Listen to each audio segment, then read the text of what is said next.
Bonjour madame. Bonjour monsieur. En quoi puis-je vous aider?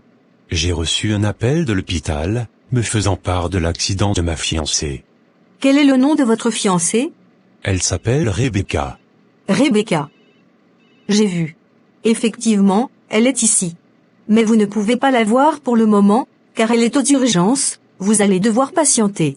Je vais informer le docteur traitant, et il va vous recevoir. D'accord, merci beaucoup madame. Je vous en prie monsieur. Monsieur, le cas de votre fiancée est extrêmement grave. Cela nécessite une intervention chirurgicale. Mais, nous sommes confrontés à un très grand problème.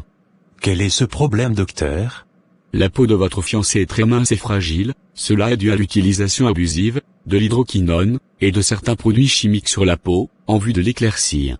C'est pourquoi, nous demandons aux gens de ne pas se dépigmenter la peau, cela a des conséquences graves à court et à long terme. Dans le cas de votre fiancée, si nous l'opérons pas dans les 72 heures qui suivent, nous risquons de la perdre. Mais si nous prenons le risque de l'opérer, nous aurons du mal à coudre sa peau, et la plaie ne pourra pas se cicatriser si vite, ce qui va emmener d'autres infections. Docteur, il n'y a pas d'autre solution à part l'opération? Non, monsieur, s'il existait d'autres solutions, je vous l'aurais dit.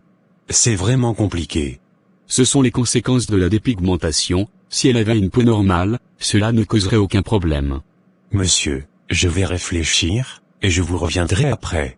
D'accord monsieur, le plus tôt sera le mieux. Le cas de Rebecca est extrêmement grave. Je m'en veux tellement. J'ai l'impression d'avoir gâché sa vie. Pourquoi tu fais cette tête? Ce n'est pas de ta faute, elle a pris cette décision de son propre gré, et en plus elle est majeure. Je le sais, mais c'est parce qu'elle m'aimait qu'elle l'a fait.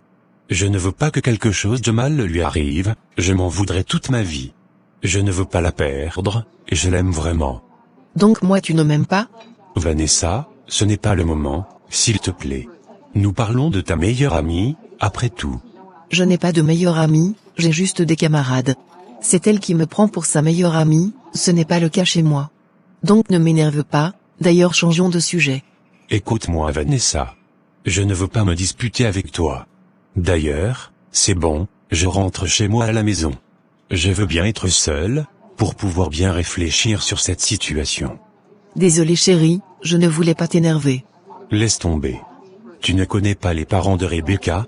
Non, elle m'a dit qu'elle est orpheline de père et de mère, et elle vivait avec son oncle, mais celui-ci abusait d'elle, donc elle a dû quitter chez lui pour vivre seule, elle n'a plus personne dans ce monde. Je m'en veux tellement d'avoir gâché sa vie. Je crois que je vais rentrer à la maison. Rentrons ensemble, je vais m'occuper de toi. Non Vanessa, rentre chez toi, je t'appellerai quand j'aurai besoin de toi. À présent je veux être seul. S'il te plaît, laisse-moi prendre soin de toi. Je comprends ta situation, ce n'est pas facile. D'accord comme tu insistes, rentrons à la maison.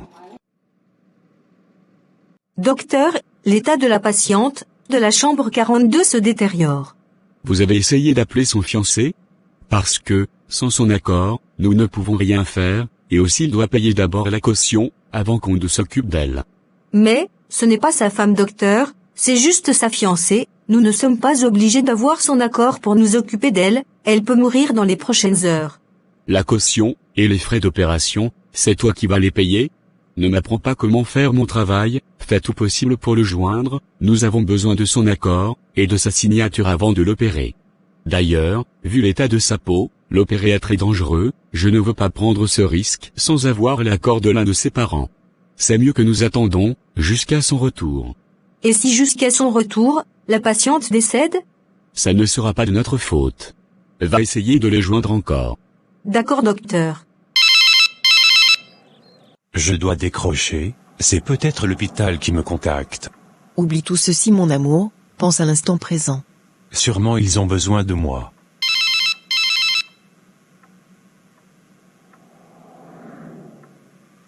Vanessa, nous ne pouvons pas le faire ici, c'est dans la chambre dans laquelle je vis avec Rebecca. Rebecca n'est pas ta femme. Tu es encore célibataire, donc que la meilleure gagne. D'ailleurs, oublions cette Rebecca, ce n'est pas sûr qu'elle va s'en sortir. Elle va mourir. Concentrons-nous maintenant sur notre futur.